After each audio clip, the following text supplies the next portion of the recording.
अकोला विधानसभा क्षेत्र के विधायक साजिद पठान साहब हमारे साथ में है। जानेंगे इस शीतकालीन अधिवेशन के अंदर पिछले 6 दिनों से जो सदन चल रहा है, सदन में विदर्भ को न्याय मिला? न्याय कैसा मिलेगा साहब? 6 दिन का अधिवेशन, उसमें मैं ये बताऊं कि एक एक अगर विदर्भ का एक एक आमदर भी अगर अपने दो दो क्वेश्चन भी रख सके तो उसका तो यहाँ एक एक क्वेश्चन नहीं लगा, तो दो दो क्वेश्चन की बात दूर है। ये अधिवेशन कम से कम 1 महीना चलना चाहिए था। ये विदर्भ वासियों के ऊपर बहुत बड़ा अन्याय हुआ और अफसोस की बात यह है कि इस विदर्भ के ही मुख्यमंत्री है, उसके बावजूद भी विदर्भ वालों को समय नहीं मिला अपनी बातें रखने के लिए। ये सदन का जो पूरा टाइम है वो पूरा खाली गया। कोई मुद्दों पे बात नहीं हो सकी, कोई ठोस विचार हो नहीं सके और कोई ऐसा निर्णय विदर्भ वासियों के लिए नहीं हो सका यहाँ पर। क्या कहेंगे जिस प्रकार से मराठा आरक्षण की मांग कर रहे हैं, आरक्षण को लेकर मोर्चे निकालती है, लेकिन मुसलमानों को भी आरक्षण मिलना चाहिए, इस मुद्दे पर आपकी क्या प्रतिक्रिया है?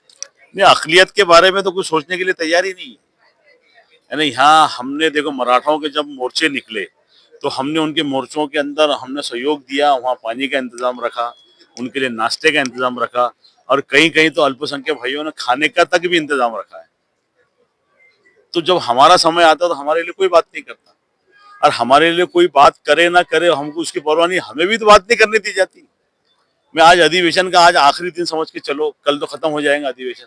आज तक मेरा विषय इसमें मेरे मार्टी के विषय थे, मौलाना अब्दुल आजाद के विषय थे, आरक्षण के ऊपर मुझे बात करनी थी, मेरी लक्ष्य विधि थी, वो लक्ष्य विधि लगी नहीं। जो लक्ष्य विधि लगना चाहिए उसके ऊपर उनके डिपार्टमेंट के पेपर आएंगे तो जवाब मिलेंगे, और जो उनके मन से आता है वो लक्ष्य विधि लग जाती।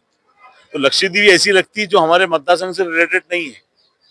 बाहर की लक्ष्य विधि हम पूरे विदर्भ में मैं घूमता हूँ तो लोग मुझको बोलते हैं हमारा सवाल उठाओ, तो मैं अकोला शहर के साथ में उनके भी सवाल उठाता हूँ। तो लेकिन जानबूझकर मेरे शहर की लक्ष्य विधि नहीं लगाते हुए मैं अगर किसी बाहर के शहर की बात करता हूँ, वो लक्ष्य विधि पहले लगती है, मेरे शहर की लक्ष्य विधि नहीं लगती। तो ये कोई ना कोई ये सिस्टम अचानक नहीं होता, यहाँ जानबूझकर इसमें कोई ना कोई दखल दे रहा है और ये बात अच्छी नहीं है। यानी लोकशाही इतनी मर चुकी हुई है कि एक आमदार अगर चुन के जाने के बाद में हाउस में बात रखना चाहता है तो वो स्पीकर उसको बात नहीं करने देता।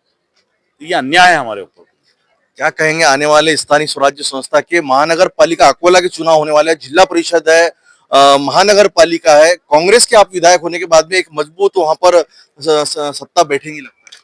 बिल्कुल 100%। जिस तरह अकोला शहर के लोगों ने भारतीय जनता पार्टी को निकाने बाजू में रखकर मुझ जैसे सामान्य परिवार के आदमी को चुनकर दिया, इससे अकोला की जनता का इशारा समझ जाइए आप कि आने वाली महानगर पालिका, ग्राम पंचायत, नगर पालिकाओं के अंदर कांग्रेस की सत्ता बनने जा रही है। और हम लोगों ने जो मेहनत की है और जो लोगों का संपर्क हम साध रहे हैं, तो उससे हमको पूरा विश्वास है कि आने वाले समय के अंदर ये सभी संस्थाओं की चाबी वो कांग्रेस के हाथ में देंगे। अंतिम प्रश्न, जिस प्रकार से एमडी ड्रग्स का जहर पूरी ताकत से अकोला, अमरावती, विदर्भ के कई जिलों में फैल रहा है, इस पर कहीं ना कहीं प्रतिबंध लगे?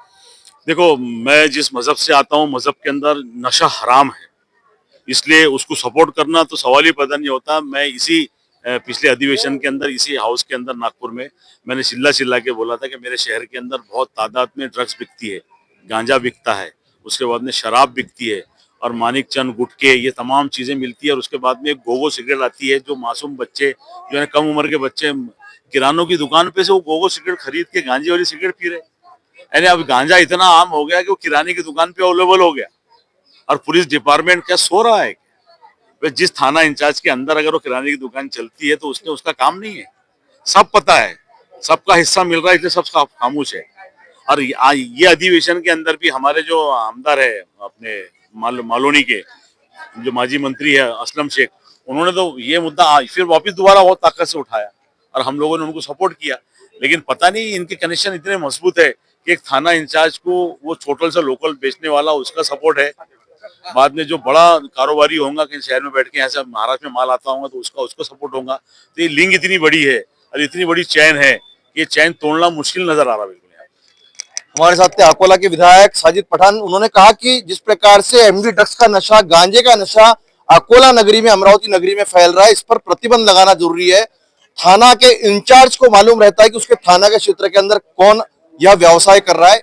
इन पर प्रतिबंध लगाने की मांग शासन से शीतकालीन अधिवेशन में उन्होंने रखी है।